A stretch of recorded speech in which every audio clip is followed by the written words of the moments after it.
inkubatordan yuza chiqdi. Lekin qanday qilib uy sharoitida boqishgan do'stlar, aziz tomoshabinlar, do'stlar, shunaqa bruderimiz bor. Bu lifehack. Yana bitta banan korobkani olamiz. Bu yoqlardan ko'rganingiz 4 tomonidan ipmi, arqoncham bu narsa bilan sim bilan bo'lsa ham bog'lab qo'yiladi bir-biriga.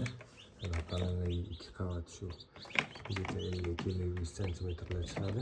Balandligi shu balandlikda bo'ladi. Ip ham tushgani balandligi shu bir qarich 30 santimetr bo'lishi kerak. Bu narsa holatda qushlarimizni qo'yamiz. Bu vaqtinchalik.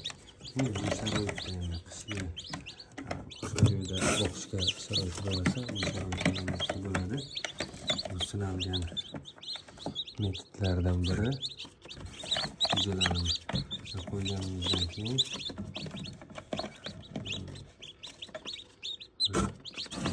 yugurib ketadi, xudo xohlasa. 1 oylikgacha boqsangiz bo'ladi, agar kamroq bo'lsa. Jo'jalarimizni qo'ydik. Xudo xohlasa, shu yoqda isinib, qurib, yugurib ketadi. Suvlarni ham qo'yamiz. Birinchi 3 kun